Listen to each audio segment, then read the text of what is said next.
તો એ આદર્શ છે આપણા, બધા રોલ મોડલ છે આપણા.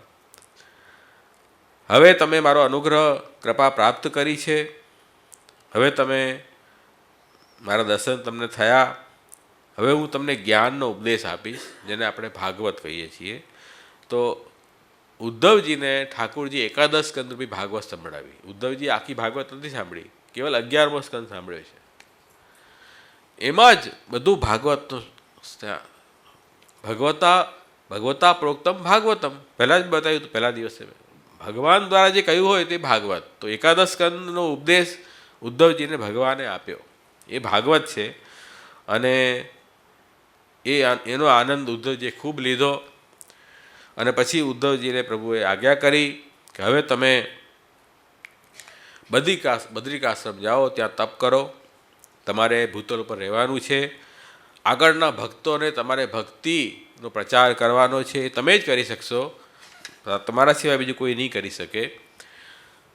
ત્યારે વિદુરજીએ કીધું કે પછી મને બી બતાવો શું ભગવાને આજ્ઞા કરી, હું રહી ગયો, તમે લઈ ગયા. તો ના ના, એવું નથી. તમે જ્યારે ઠાકોરજી ઉપદેશ આપ્યો મને, ત્યારે મૈત્રેયજી ત્યાં આવ્યા હતા, અને મૈત્રેયજીને આજ્ઞા કરી કે વિદુરજીને તમે આ જ્ઞાન જરૂર આપજો. તો વિદુરજી તો ગડગડા થઈ ગયા, એમ મારું નામ લીધું પ્રભુએ, વિદુરજીને આપજો જ્ઞાન એમ કીધું. ઓહો, એમાં જ હું તો નિહાલ થઈ ગયો. આપણે ત્યાં વાર્તા આવે છે ને શ્રી ગોકુલનાથજીની, કે પેલી શ્રીનાથજીની મંદિરમાં, નિજ મંદિરમાં બારી ખુલ્લી હતી, તો તડકો આવે તો બારી બંધ કરાવી. તો ઠાકોરજીને પછી ન ગમ્યું શ્રીનાથજીને, કે ભાઈ શ્રીનાથજીને ત્યાં દર્શન થતા હતા ભક્તોના, ત્યાંથી બિલસુકુંડમાં, તો બારી બંધ કરાવી કેમ? તો પછી બોલાવ્યા મુખિયાજીને કે ભાઈ શ્રી ગોકુલનાથજીને કહેજો શ્રી વલ્લભને કે બારી ખોલાવી દે. પછી મુખિયાજી આવ્યા કે શ્રીનાથજીએ બી આજ્ઞા કરી છે. શ્રી ગોકુલનાથજીએ કીધું શું આજ્ઞા કરી? તેમ કીધું કે શ્રી વલ્લભને કહેજો બારી ખોલાવી દે. શું બોલ્યા? મારું નામ બોલ્યા? એમ જાણે છે, મને ઓળખે છે, મારું નામ બોલ્યા શ્રી વલ્લભ? એમ એ તો ગડગડા થઈ ગયા, એનો ઉત્સવ મનાવ્યો એમણે કે મારું નામ કહી, આટલું જ નથી, એ તો બારી તો ખોલી દઈશું, પણ મારું નામ બોલીને આ વાત કરી, કેટલી મોટી વાત છે.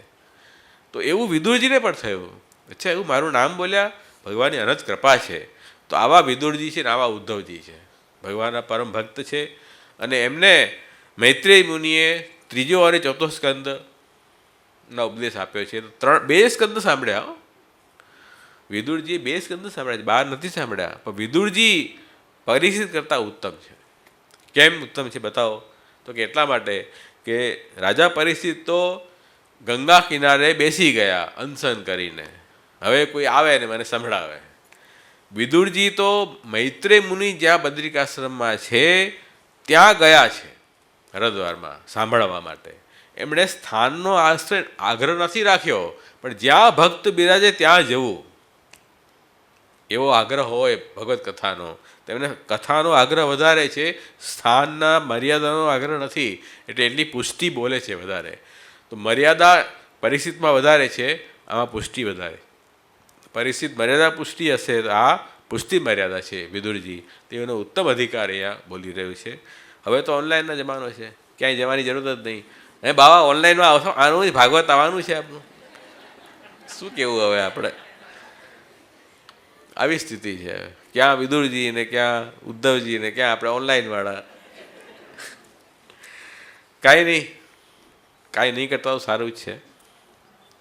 તો આવો ભાવ ભગવદ્ લીલા સાંભળવાનો હોવો જોઈએ.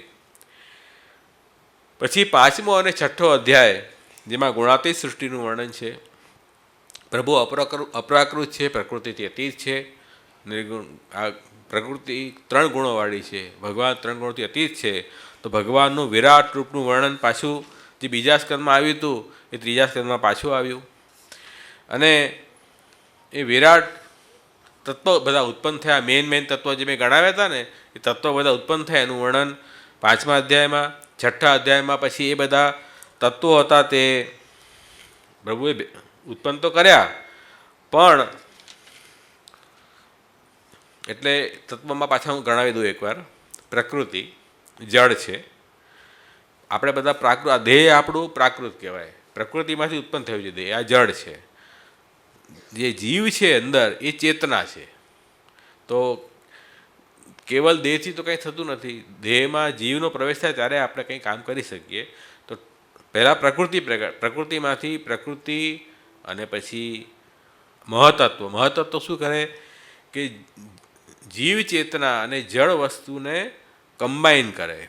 મહતત્વ એટલે જેમ ઇલેક્ટ્રિસિટી હોય અને એસી હોય તો ખાલી એસી મૂકી દઈએ ડબલો, કામ નહીં થાય. ઇલેક્ટ્રિસિટીથી કામ નહીં થાય. ઇલેક્ટ્રિસિટી અને એસીને જોઈન્ટ કરવાનો કોઈ એક પાવર સપ્લાય એમાં હોવો જોઈએ. એ મહતત્વ છે, એમ સમજી લો સિમ્પલ ભાષામાં. પછી અહંકાર પેદા થાય. અહંકાર શું કરે? પોતાનું અવેરનેસ આવે કે નહીં હું છું. ત્યાં સુધી અવેરનેસ પણ નથી. આ બધું વ્યક્તિ લેવલ પર નથી, આ બધું ગ્લોબલ લેવલ પર છે. આ બધું બધી સૃષ્ટિ ઉત્પન્ન થઈ રહી છે ને, આ ગ્લોબલ લેવલ ઉપર છે, સૃષ્ટિ લેવલ પર છે. આ એ અહંકાર 3 પ્રકારના: સાત્વિક, રાજસ, તામસ. તામસ અહંકારમાંથી 5 મહાભૂત અને 5 તન્માત્રા, રાજસ અહંકારમાંથી બુદ્ધિ, 10 ઇન્દ્રિય, અને સાત્વિક અહંકારમાંથી મન પેદા થયું અને દેવતાઓ પ્રગટ થયા. આ બધા તત્વોને કંટ્રોલ કરનારા દેવતાઓ. હવે બધું પ્રગટ થઈ ગયું, હવે સૃષ્ટિ થઈ જવાય ને. હવે કરો તમે તાકાતથી બનાવો. દેવતાઓ આવ્યા ભગવાન પાસે. ભગવાન મારાથી તો નહીં થઈ શકે, આ તો આપ જ કરી શકો. તો કે આ તને બધું આપી તો દીધું, બધું રો મટીરિયલ્સ અવેલેબલ છે, ફેક્ટરીના મશીન લગાડી દીધા, બધા લેબર તને આપી દે, કામ કરો.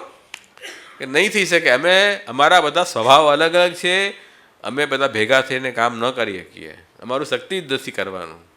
દેવતાઓ ભગવાનને શરણે આવ્યા અને ભગવાને વિનંતી કરી ત્યારે ઠાકોરજી કીધું અચ્છા તમારી વાત સાંભળી લીધી, તમે શાંતિથી બેસો. પછી ભગવાને પોતે અંતર્યામી રૂપથી એ તત્વોમાં પ્રવેશ કર્યો. ભગવાને ત્યારે જઈને એમાં શક્તિ એનર્જી આવી. તો જ્યાં સુધી આપણે જીવ પણ કાંઈ નહીં કરી શકીએ, અંતર્યામી પ્રેરણા કરે ત્યારે બધું કામ થાય. એટલે મોબાઈલ લીધું હોય એમાં બેટરી ડિસ્ચાર્જ થઈ જાય, મોબાઈલ કંઈ ચાલે નહીં. તો એ બેટરી કોણ આપે? ભગવાનની બેટરી એમાં લગાડવી પડે. એ જળ ચેતન બંને તત્વને કંટ્રોલ કરનાર અંતર્યામી છે, એ બધાને કંટ્રોલ કરે છે. તો એ અંતર્યામી પ્રગટ થયા.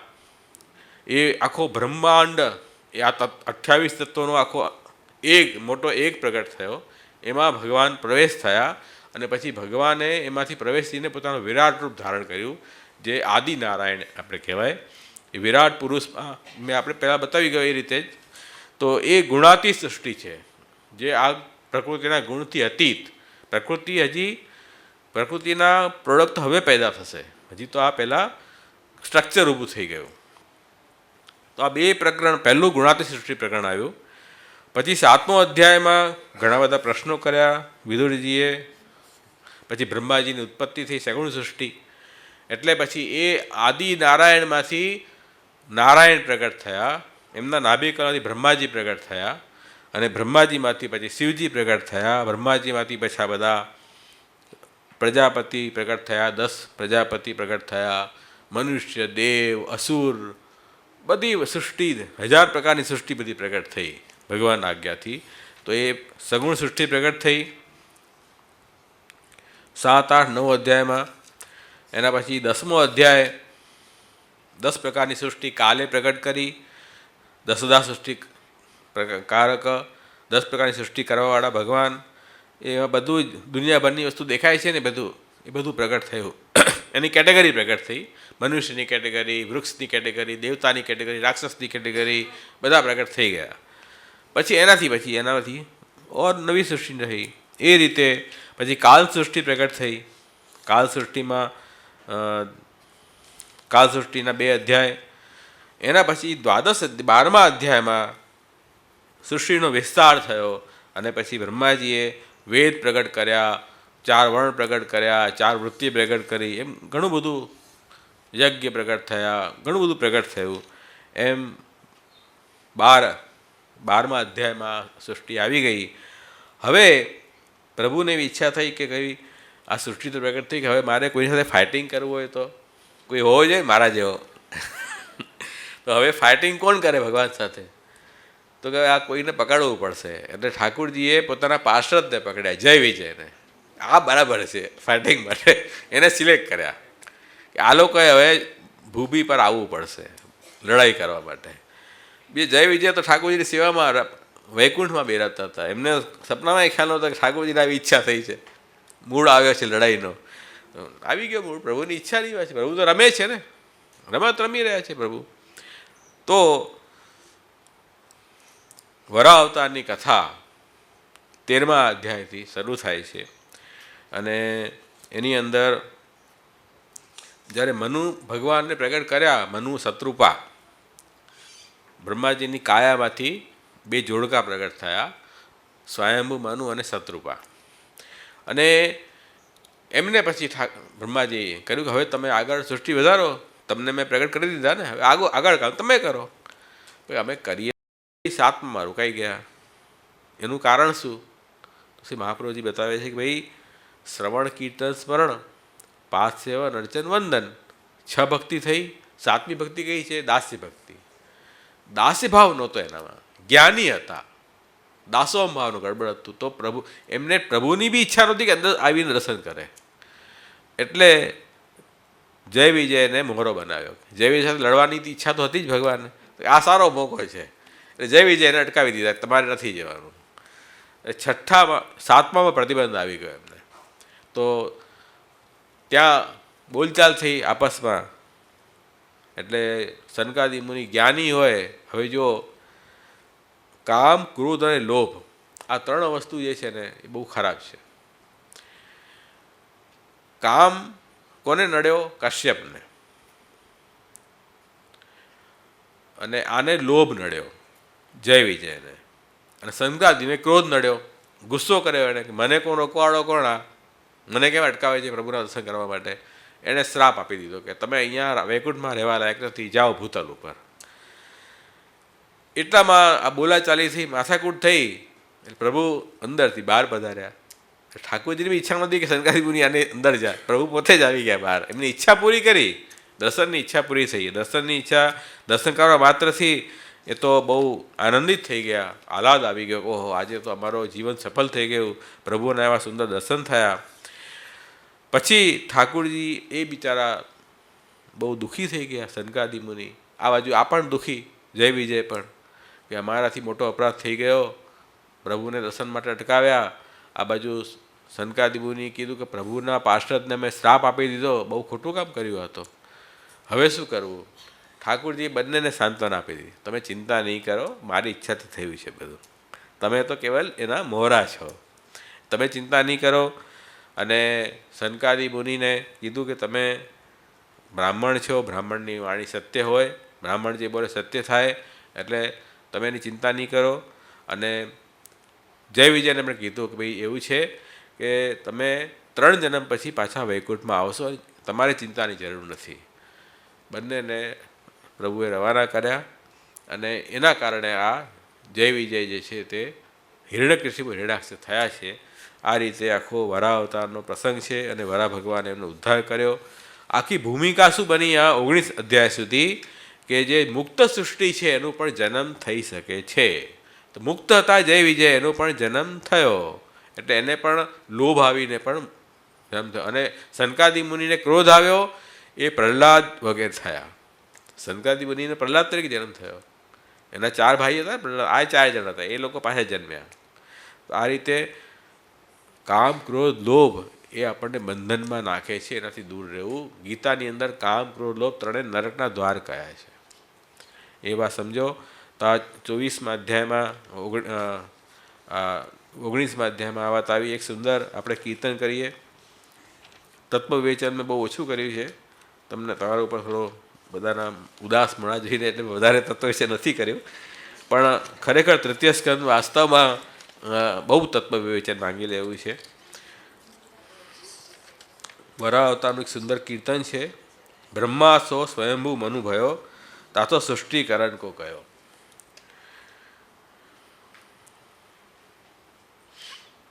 મળ્યું? 1, 2, 3, ચોથો પેજ. બ્રહ્માથી સ્વયંભૂ મનુ પ્રગટ થયા. બ્રહ્માજીએ સૃષ્ટિ કરવાની આજ્ઞા કરી. મનુ ભગવાને નતમસ્તક થઈને બ્રહ્માજીને કહ્યું કે હું સૃષ્ટિ કરું, પણ સૃષ્ટિ રહેશે ક્યાં? બ્રહ્માજીએ હરિનું ધ્યાન કર્યું. એના પછી હરિ વરાહ રૂપથી પ્રગટ થયા અને પૃથ્વીનું પાલન કર્યું. એવું સુંદર વર્ણન સુરદાસજીએ આ પદમાં કર્યું છે. તે લીલાનું થોડું આપણે ગાન કરીએ, મન થોડો ફ્રેશ થાય, પછી આગળ વધશું.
ब्रह्मासो स्वयं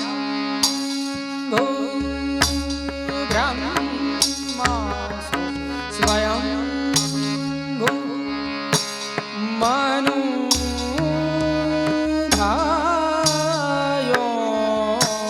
ब्रह्मासो स्वयं मनु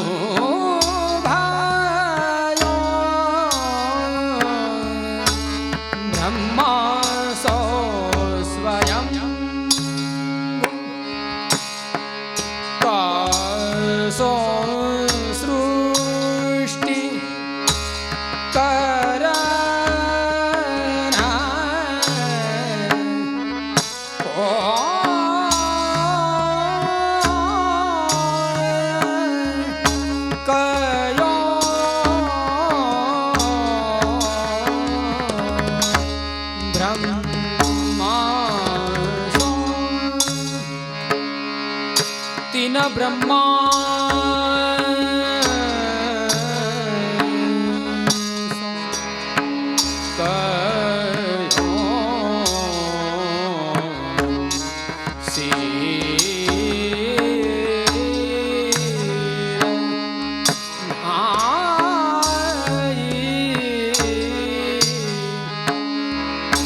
બ્રહ્મા સો સ્વયંભૂ બ્રહ્મા સો સ્વયંભૂ ભાયો તાસો સૃષ્ટિ કરણ કયો કયો બ્રહ્મા સો સ્વયંભૂ બ્રહ્મા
આપણા પ્રભુ છે વરાહ અવતાર, કેવો લીલાત્મક અવતાર છે પ્રભુનો, અદ્ભુત અવતાર છે. હવે આપણે બીજું ચેપ્ટર શરૂ થશે તૃતીય સ્કંદનું.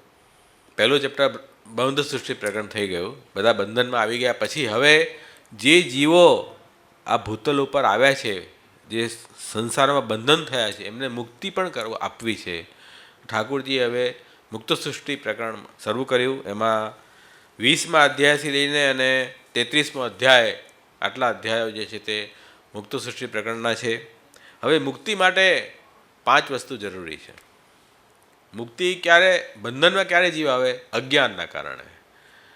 જે અજ્ઞાન છે એ આપણું બંધન છે, જેને આપણે અવિદ્યા કહીએ. દેહાધ્યાસ, ઇન્દ્રિયાધ્યાસ, પ્રાણાધ્યાસ, અંતઃકરણાધ્યાસ, સ્વરૂપ વિસ્મૃતિ.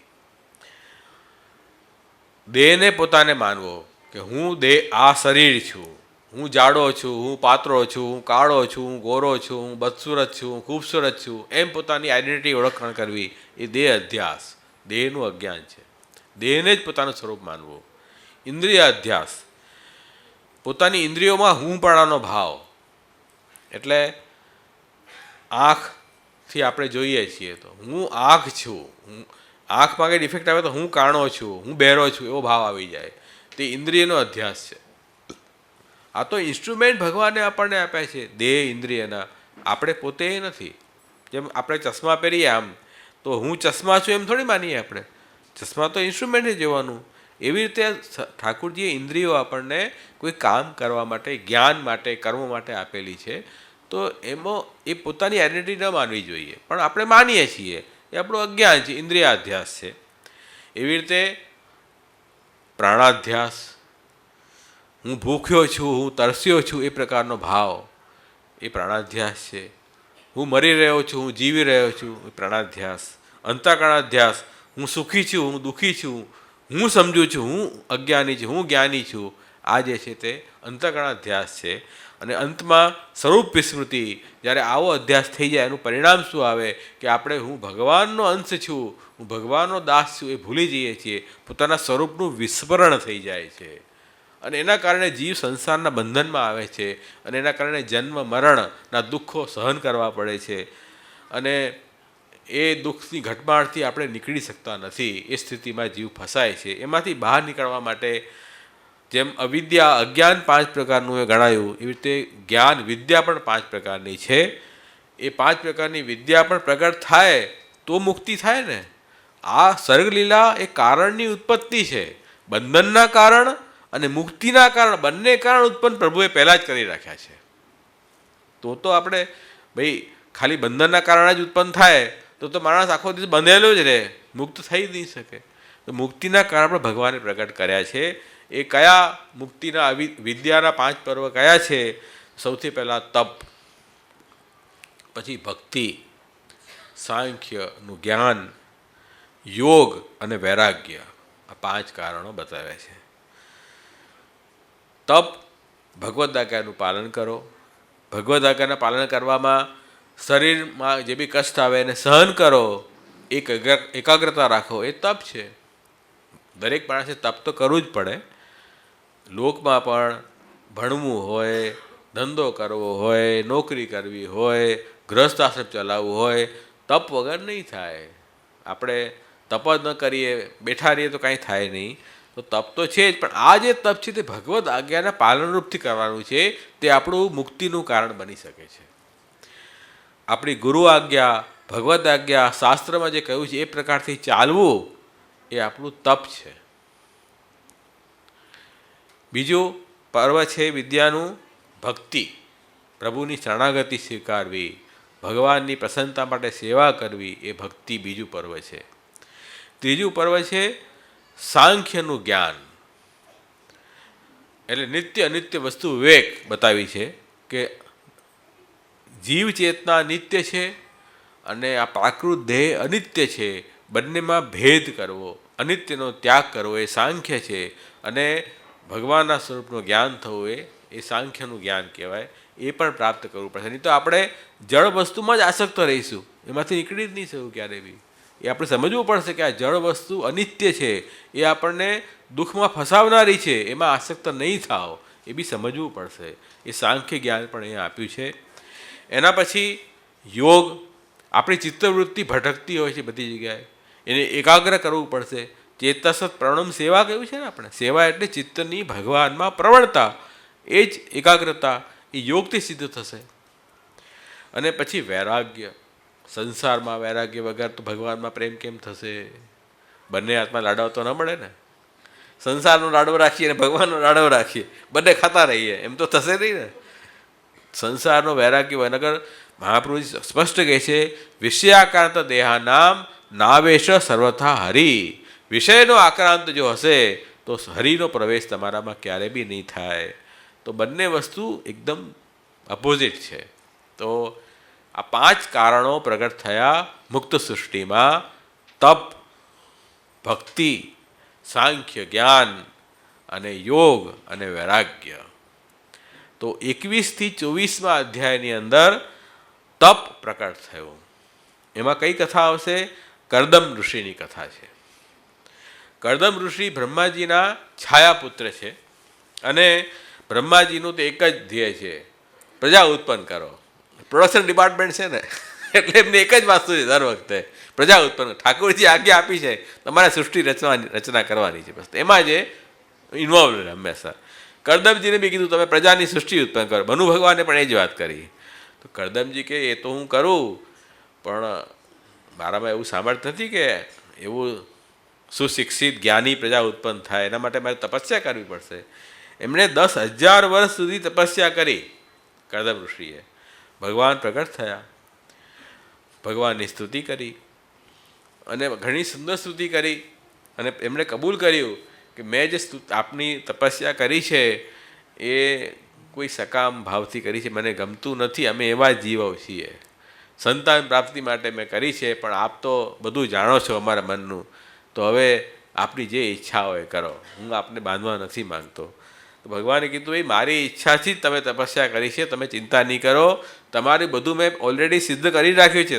તમારી જે ઈચ્છા છે ને એ બધું પહેલાંથી તૈયાર કરી રાખ્યું છે. ઠાકોરજી બધું તૈયાર કરી રાખે છે. આપણામાં ધીરજ નથી. તો ધીરજ રાખો થોડી. તો એમણે કીધું કે હમણાં સ્વયંભૂ મનુ, એમના પત્ની શત્રુપા, દેવહૂતિ એમની છોકરી એ લઈને આવશે, તમારા માટે માંગું નાખશે, તમે હા પાડી દેજો બસ. તો ઠાકુરજીની આજ્ઞા પછી ક્યાં વાત છે? તો ઠાકુરજી એમને વરદાન આપ્યું અને 22 ધર્મ સિદ્ધ થયો એમનો. ધર્મ છે ને, આ જ ધર્મ છે કે આપણું પિતાની આજ્ઞાનું પાલન કરવું, પ્રભુની આજ્ઞાનું પાલન કરવું, એ ધર્મ છે, એ તપસ્યા છે આપણી. એ તપસ્યા સિદ્ધ થઈ એમની. એના પછી 22મા અધ્યાયમાં ખરેખર સ્વયંભૂ મનુ પધાર્યા અને એમણે કીધું મારી છોકરીનો તમે પાણીગ્રહણ સ્વીકાર કરો. કરદમ ઋષિએ કીધું કે આ તો મારા બહુ અભાગ્ય છે. એમને અર્થની જે ઈચ્છા રાખતી હતી એ જ પ્રાપ્તિ થઈ એમને, એટલે એમણે સ્વીકાર્યું. પણ પછી એમણે એમ કહ્યું કે ભાઈ સ્વીકાર તો કરું, પણ કન્યા અને પુત્ર ઉત્પન્ન થઈ જાય ભગવદ આજ્ઞા અનુસાર પછી હું સંન્યાસ લઈ લઈશ, ત્યાં સુધી હું તમારી કન્યા સાથે રહીશ. તો કે અમને મંજૂર છે. બંનેના વિવાહ થયા, જવાબદારીમાંથી મુક્ત થયા. સ્વયંભૂ મનુ એ બી એમને જવાબદારી સોંપેલી હતી બ્રહ્માજીએ, સૃષ્ટિ ઉત્પન્ન કરો. એ ટેન્શનમાં આવતા કોઈ સારો છોકરો મળે તો હું પરણાવી દઉં આને. એટલે એવું તે વખતે સતયુગનો વાત છે ને. સતયુગમાં તો સૃષ્ટિ વધે એનું ક્રમ હતો, હવે તો બહુ વધી ગઈ છે. હવે તો તે વખતે નિવૃત્ત થયા. સ્વયંભૂ મનુ પોતાના મહેલમાં આવ્યા, અનાસક્ત ભાવથી ભગવાનનું ભજન કરતા પોતાનું જીવન ગુજારવા લાગ્યા. એના પછી કરદમ ઋષિએ પોતાની યોગ શક્તિથી અલૌકિક વિમાન તૈયાર કર્યું જે બધી જગ્યાએ વિહાર કરી શકે, અને એ વિમાન દ્વારા બધી ઈચ્છાઓ દેવહૂતિની પૂરી કરી. દેવહૂતિજીને પણ ત્યાં બિંદુ સરોવરમાં સ્નાન કરાવ્યા, અલૌકિક દેહ થઈ ગયો એમનો. અસંખ્ય દાસ દાસીઓ પ્રગટ થયા એમની સેવા માટે, અને બધી ઈચ્છાઓ પૂરી કરી. કામ પુરુષાર્થ પૂરું થયું, અને પછી એમને 9 પુત્રીઓનો જન્મ થયો. અને પછી છેલ્લે જ્યારે આ થયું ત્યારે પછી દેવહૂતિજી આવ્યા કે ભાઈ આ તો ગ્રસ્ત આશ્રમ તો આપણે નભાવ્યું, પણ મને એવું લાગે છે કે મેં આ જીવન એમ જ વેડફી નાખ્યું. આપના જેવા જ્ઞાની પુરુષનો મેં કંઈ લાભ ન લીધો અને એમ જ જીવન વેડફાઈ ગયું. આ ઇન્દ્રિયોની સંતોષ કરવામાં જ આ જન્મ ગયો. તો ઋષિએ વાત કરી કે તમે ખેદ ન કરો, ભગવાનનું આરાધન કરો. થોડા સમયમાં ઠાકુરજી તમારા ગર્ભમાં પધારશે. તો કરદમ ઋષિએ ભગવાનનું ધ્યાન કર્યું.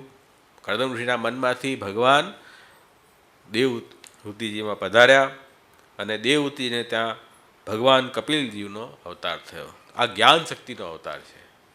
એટલે સૃષ્ટિ સર્જન માટે બંને શક્તિ જરૂરી છે ભગવાનની, ક્રિયાશક્તિ અને જ્ઞાન શક્તિ. ક્રિયાશક્તિ કઈ હતી? વરાહ અવતાર. અને જ્ઞાન શક્તિ કપિલદેવજીનો અવતાર છે. એ જ્ઞાન શક્તિ છે એમણે સાંખ્ય શાસ્ત્રનું પ્રણયન કર્યું છે.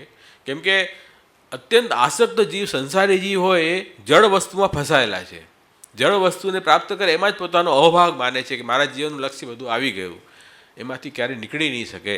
તો સાંખ્ય જ્ઞાન આપવું જરૂરી છે કે આ અનિત્ય વસ્તુમાં તમારું માથું નહીં ખપાવો, નિત્ય પરમાત્મા જ્ઞાન સ્વરૂપ આનંદ સ્વરૂપ ભગવાનમાં મન લગાડો, એ વાત સમજવી જરૂરી છે. એટલે કપિલદેવજીનો જે અવતાર છે ભગવાને, એ સાંખ્યશાસ્ત્ર લુપ્ત થઈ ગયું હતું, એનું પ્રણયન કરવા માટે ભગવાન કપિલનો અવતાર થયો. અને બ્રહ્માજી પ્રગટ થયા. બ્રહ્માજીએ ભગવાનની સ્તુતિ કરી, અને પછી એમના પિતા કરદમ ઋષિએ પણ એમની સ્તુતિ કરી. અને કરદમ ઋષિને ભગવાને કહ્યું કે હવે તમારું કાર્ય પૂરું થયું, તમે ચિંતા નહીં કરો, ભગવદ્ ધ્યાન કરો. અને એમણે શ્રેષ્ઠ ફળનું દાન પોતાના પિતાને પણ આપ્યું. અને આ બાજુ દેવહૂતિજી પોતાના પુત્ર પાસે આવે છે, અને પુત્રને એમણે વિનંતી કરી, પુત્ર તરીકે નહીં, ઈશ્વર તરીકે. હવે સમજી ગયા છે આ તો ભગવાન છે. ઈશ્વર તરીકે વિનંતી કરી કે મને આપ ઉપદેશ આપો જેનાથી હું આ સંસાર બંધનમાંથી છૂટી શકું. અને ભગવાન કપિલે જે દેવહૂતિજીનો ઉપદેશ આપ્યો છે એને આપણે કપિલ ગીતા કહીએ છીએ. કપિલ ગીતા એટલે કપિલદેવજી દ્વારા જે ઉપદેશ અપાયો દેવહૂતિજીને કપિલ ગીતા છે. કપિલ ગીતાની અંદર શું વાત આવી છે? ભક્તિનો ઉપદેશ છે, સાંખ્ય જ્ઞાનનો ઉપદેશ છે અને યોગનો ઉપદેશ છે અને વૈરાગ્યનો ઉપદેશ પણ આપ્યો છે, જેનાથી મુક્તિ દેવહૂતિજીને પ્રાપ્ત થઈ. દેવહૂતિજીને આ બધો ઉપદેશ પ્રાપ્ત થયા પછી ભગવાનમાં મન ધારણ કર્યું અને પછી એ ભગવત ધ્યાન કરતાં કરતાં જલરૂપ થઈ ગયા અને સિદ્ધપુરમાં આજે પણ એ નદી એમના નામથી જ વહી રહી છે. તો એ પવિત્ર સ્થાન છે. ત્યાં માતૃશ્રાદ્ધ વગેરે કરવા માટે આપણે જઈએ છીએ તો એ ત્યાં મુક્તિ એમની થાય છે દેવહૂતિજીની. ત્યાં ત્રીજો સ્કંદ પૂરો થઈ જાય છે. હવે એ ઉપદેશ બહુ મહત્ત્વપૂર્ણ છે. કયો ઉપદેશ? સાંખ્યનો, યોગનો, ભક્તિનો અને વૈરાગ્યનો એ ઉપદેશ આપ્યો છે. એ આપણે સંક્ષેપમાં થોડું જોઈ લઈએ. પછી આપણા વાયુ જે છે, પ્રાણવાયુ, પ્રાણાયામ દ્વારા પ્રાણને સ્થિર કરવો પડશે, કેમ કે એનાથી મન કંટ્રોલ થાય આપણું. તો રેચક એટલે પૂરક, કુંભક, રેચક એ ઇન્હેલ, એક્સેલેશન અને શ્વાસને રોકીએ, બાહ્ય પ્રાણાયામ, આંતર પ્રાણાયામ, એ રીતે પછી આપણે મનને કંટ્રોલ કરીએ. એ પ્રાણાયામથી મન કંટ્રોલ થાય. એના પછી આપણે પ્રત્યાહાર એટલે બહારના વિષયોથી ઇન્દ્રિયોને વિડ્રો કરી લેવી, ખેંચી લેવી અંદર. કાચબો કેમ ખેંચી લે? કાચબો પોતાના શરીરને અંદર ખેંચી લે ને, એવી રીતે એ પ્રત્યાહાર કહેવાય. ધારણા, જેનું ધ્યાન કરવું છે, જે ભગવાનનું ધ્યાન કરવા બેઠા હોઈએ તો દરેક અંગમાં આપણું મન ફરતું રહે, વારાફરતી. એ ધારણા છે. એક અંગમાં સ્થિર થઈ જાય એ ધ્યાન છે. અને સમાધિમાં તો બહારની વસ્તુનું જ્ઞાન જ ન રહી જાય, સમાધિસ્થ થઈ જઈએ. એટલે શું છે? ઊંઘ એક્ઝામ્પલ છે, સમાધિ નથી. ઊંઘમાં શું છે? આપણે સૂઈ જઈએ એકદમ ગાઢ નિદ્રા, વિધાઉટ એની ડિસ્ટર્બન્સ. એવું થઈ જાય તો આપણને બહારની દુનિયા ખબર જ ન પડે. સવારે ઉઠીએ તો એવો આનંદ આવે, આજે તો મસ્ત ઊંઘ આવી ગઈ. તો એ સમાધિ સમજી શકાય. પણ આ તામસ અવસ્થા છે, સમાધિ સાત્વિક અવસ્થા છે, એ જ્ઞાનાત્મક છે, પ્રકાશાત્મક છે. જ્યારે આ ઊંઘ જે છે તે અજ્ઞાનાત્મક છે. એટલો ફરક છે. પણ એ સમાધિ એવી અવસ્થા, એમાં ભગવાનનો પૂર્ણ અનુભવ આપણું ચિત્ત કરી શકે છે. તો આ આખું અષ્ટાંગ યોગથી આ વસ્તુ બતાવી છે.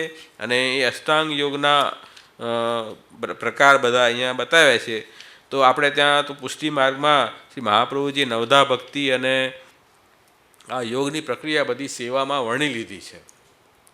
એટલે આપણે પોતપોતાના ધર્મનું આચરણ કરવું, યમ નિયમ છે. આસન, પ્રભુની સેવા માટે આપણે રસોઈ બનાવી, સામગ્રી સિદ્ધ કરવી હોય કે શૃંગાર કરવા હોય કે આપણે ફૂલમંડલી ભરવી હોય તો આસન સિદ્ધ કરવું જ પડશે માણસને. ઓટોમેટિક આસન સિદ્ધ થઈ જાય.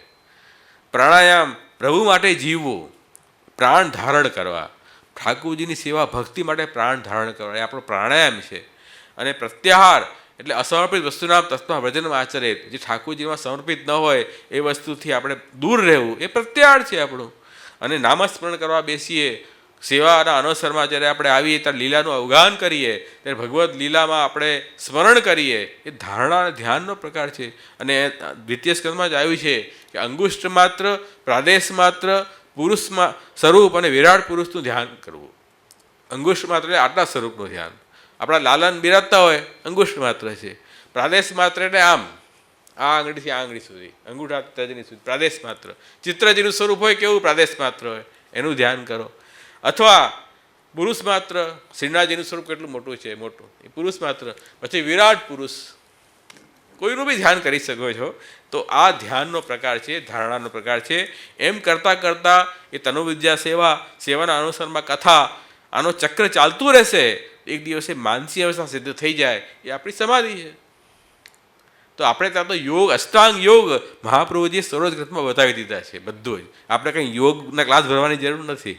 કોઈ એમ ન સમજે કે અહીંયા યોગના ક્લાસ ભરવા જાઓ. અષ્ટાંગ યોગ એ અલગ, એ જ્ઞાનાત્મક છે, આપણું ભક્ત્યાત્મક યોગ છે આપણો. તો આ અષ્ટાંગ યોગ આપણે ત્યાં બી છે, એ ભક્ત્યાત્મક છે. એ વાત અહીંયા બતાવી. 29મા અધ્યાયમાં કાલની મહિમા સમજાવી કે આ કાલ જે છે એનાથી જ બધા ભયભીત થઈને બધા કામ કરે છે. સૂર્ય પ્રકાશિત થાય છે, વાયુ વહે છે, બધા કાલના પ્રભાવથી ચાલી રહ્યું છે. અને એ કાલની મહિમા એવી બતાવી કે બધાને ગ્રસિત કરે છે.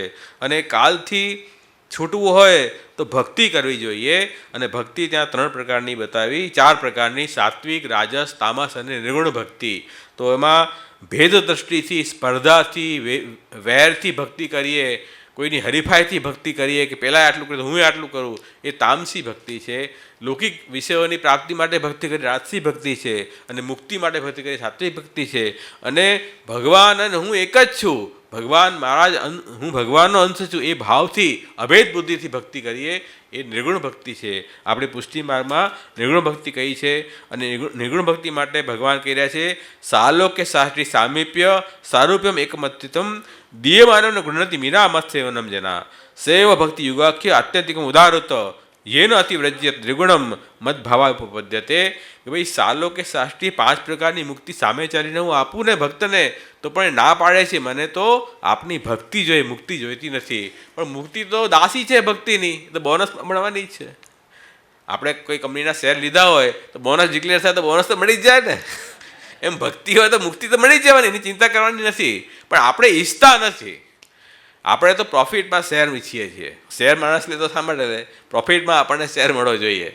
બોનસ ન આપે કાંઈ નહીં, તમે પાછું રીઇન્વેસ્ટ કરજો તમારી ફેક્ટરીમાં, પ્રોડક્શનમાં. બોનસ ન આપતા, ગરજ નથી આપણને, મળે તો લઈ લઈએ. એમ ભક્તિમાં તો મુક્તિ બોનસ છે, મળી જ જવાની છે. સેવા કથામાં ધ્યાન આપો, બીજું કથામાં ધ્યાન આપવા જેવું છે નહીં. આ વાસ્તવિકતા આ છે મૂળમાં. આ 29 અધ્યાયમાં આવ્યું. એના પછી 30, 31 અને 32 અધ્યાયની અંદર એક કીર્તનમાં જ બધું આવી જશે એવું કીર્તન છે. એમાં જન્મ મરણના દુઃખ બતાવ્યા છે, કેવી રીતે માણસ જન્મે છે, કેટલું દુઃખથી જન્મે છે.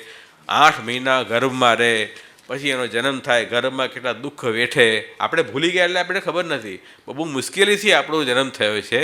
અને પછી જન્મ થઈને પાછું અહીંયા ટપલા ખાવાના, જન્મી નહીં, 1000 જાતની તકલીફ છે.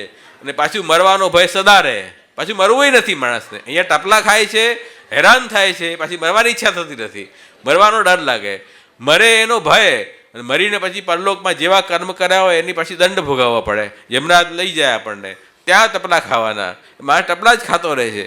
શા માટે સંસારમાં એટલા અસક્ત થાવ છો ભાઈ? વૈરાગ્ય રાખો ને. એ રાખવું નથી. જન્મના દુઃખ ભોગવવા તૈયાર છે માણસ, એવી સ્થિતિ માણસની છે. તો આ હકીકત છે, બધાની હકીકત આ છે. હવે એમાં હસીએ કરડીએ જે કરવું એ કરો, છે સ્થિતિ આ છે, હકીકત તો આ જ છે. તો એ અહીંયા બતાવ્યું છે.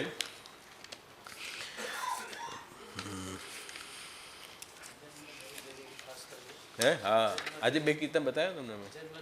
હા હા, મારી પાસે છે નહીં એ પુસ્તકને, તો સમજાવી દે.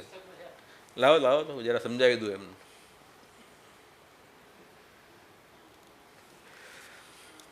આશ્રયના પદમાં જ છે. આશ્રયના પદની ગાન કરવાનો રોજ રાખવો નિયમ.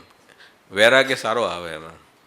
કે જન્મ ધરી જગ ઉપવાસ કર્યો, ન હરી સેવા સ્વાદ કથારસ ફીરી ફીરી વાત કર્યો. કે જન્મ ધરીને મેં મારો જ ઉપવાસ કર્યો છે. કેમ? નથી સેવા કરતો, નથી કથા કરતો.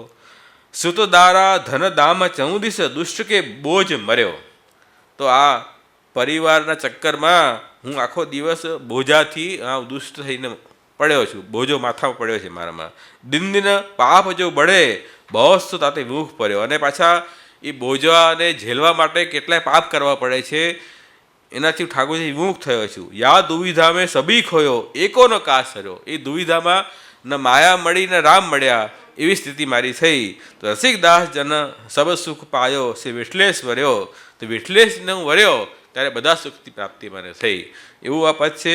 પછી કહે છે કે મનુષ્ય દેહ કી કાજ ધરી. ભાઈ મનુષ્ય દેહ શા માટે ધારણ કરી છે? શ્રી વલ્લભ કી શરણ આવ્યો ભૂમિ ભાર ભરી. વલ્લભના શરણે આવ્યો નહીં તો ભૂમિમાં ભાર છે. તો ભૂમિને ભાર શેનો લાગે? પાપનો ભાર લાગે છે, આપણો ભાર નથી લાગતો. બાકી મા તો પોતાના છોકરાને ખૂબ ઉછેરે, એ તો પૃથ્વીની સંતાન છીએ આપણે. તો ભટકત ફર્યો ઉદર કે કારણ નહીં કજું ગરજ સરી. તો ઉદર માટે હું બધે ભટક્યો છું, પણ મારી કોઈએ ગરજ સારી નથી. માનો બેલ બંજારે કે ઘર ક્ષણભર કલ ન પરી, 184 દોલત દોલત નહીં પાઈ ડગરી. તો આ ચક્કરમાં હું ફરતો ફરતો 84 લાખ ફેરા મને ફર્યા, અને દુઃખથી દુઃખ ભોગવી જ રહ્યો છું તો અક્કલ આવતી નથી માણસને. જોવાની વાત એ છે, માર્ગ પાયો કુમાર્ગ ધાયો, સુરપુર હાંસી કરી. દેવતાઓ હસે છે આપણને જોઈને, કેવો માણસ છે આ, અહીંયાથી અહીંયા ભટકી રહ્યો છે. જીવત પ્રેત અંત નરક મેં યમકી માર પરી. છેવટે નરકમાં રમણાએ દંડા માર્યા આપણને. તો રસિકદાસ જनको ડર કેસો ગાવત સદા હરી. રસિકદાસજી કહે છે ભાઈ આપણને ડર શેનો છે, હરિના ગુણગાન ગાઈએ છીએ, હરિની સેવા કરીએ છીએ, આપણને શેનો ડર છે. તો આ વૈરાગ્ય લાવો. તો એ જન્મ મરણના દુઃખની વર્ણન કર્યું છે આમાં આગળના અધ્યાયમાં, જેથી વૈરાગ્ય થાય. તો વૈરાગ્ય બી જરૂરી છે. આવી દવાઓ છે આપણી, ભક્તિ, સાંખ્ય, યોગ, વૈરાગ્ય, તપ, આ ડોઝ છે બધા. આ ડોઝને લેતા રહો રોજ નિત્ય નિયમથી, તો તમારું શરીર સ્વાસ્થ્ય સારું રહેશે. નહીં તો ડાયાબિટીસ વધશે, બ્લડ પ્રેશર વધશે, હાર્ટની બીમારી થશે, 1000 બીમારી આવશે. આ સંસારોની બીમારી બધી ખરાબ છે. તો આ રીતે આ ડોઝ લેતા રહો. તો જે મહાપ્રભુજી આપણે રસ્તો બતાવ્યો છે, સુંદર રૂપ બતાવ્યો છે, એ રસ્તા પર ચાલતા રહો તો બધું થઈ જશે. તો આ મનુષ્ય દેહ લઈ લો, મનુષ્ય દેહ.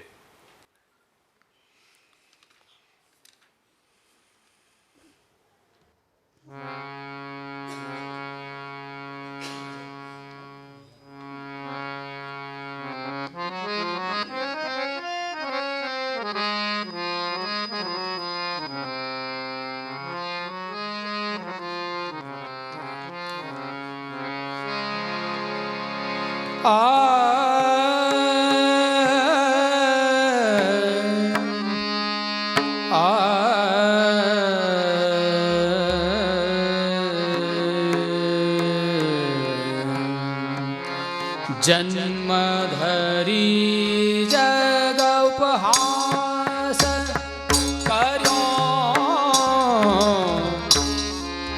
जन्म धरी जग उपहास कर्यो, जन्म धरी जग उपहास कर्यो, जन्म धरी जग उपहास कर्यो. नहीं हरि सेवा,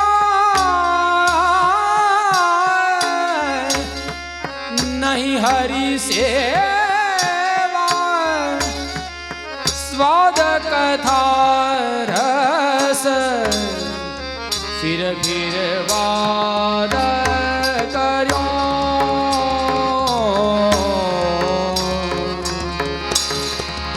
जन्म धरी जग उपहास कर्यो, सुत दारा धन धाम चहूँ दिस, दुष्ट के बोझ मरियो, दिन दिन पाप जो बढ़े बहुत, दिन दिन पाप, दिन दिन पाप जो बढ़े बहुत सो, ताते विमुख भरो,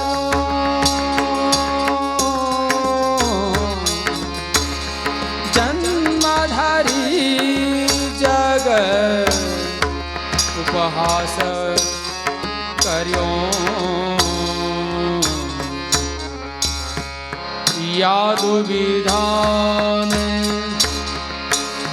सबही खोयो, यादु विधान,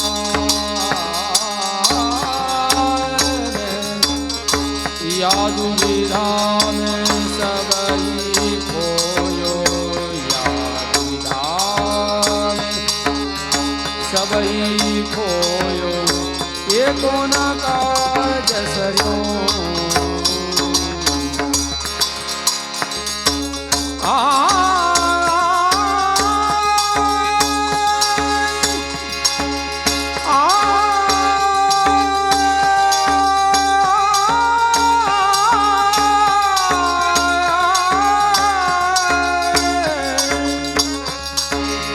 रसिक दास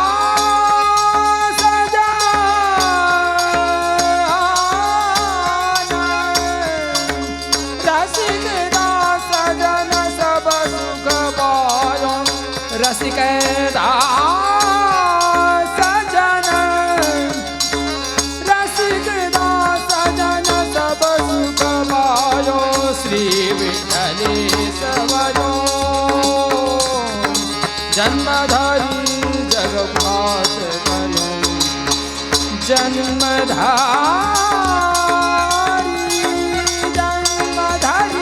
जग उपहास करो जन्मधारी जग जन्मधारी जग उपहास करो।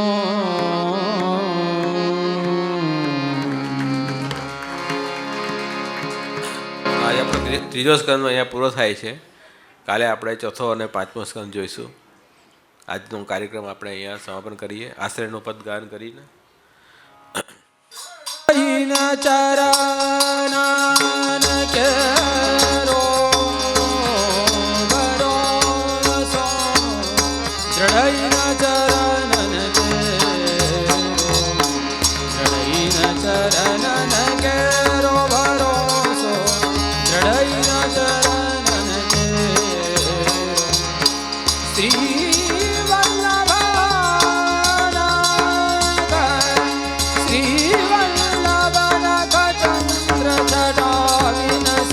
जगमासु अंधेरो भरोसो दृढ़ चरणन केरो साधन और नहीं करी में साधन और नहीं करी में जासो बनी रो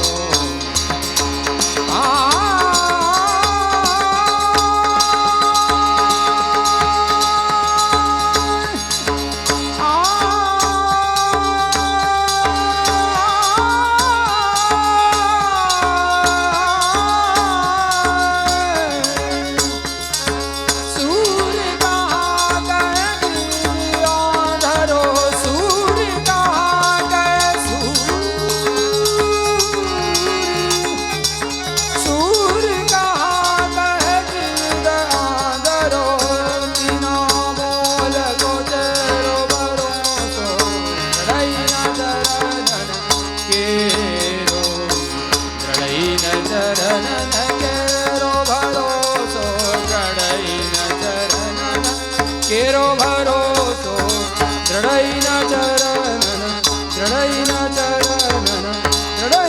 चरणन केरो।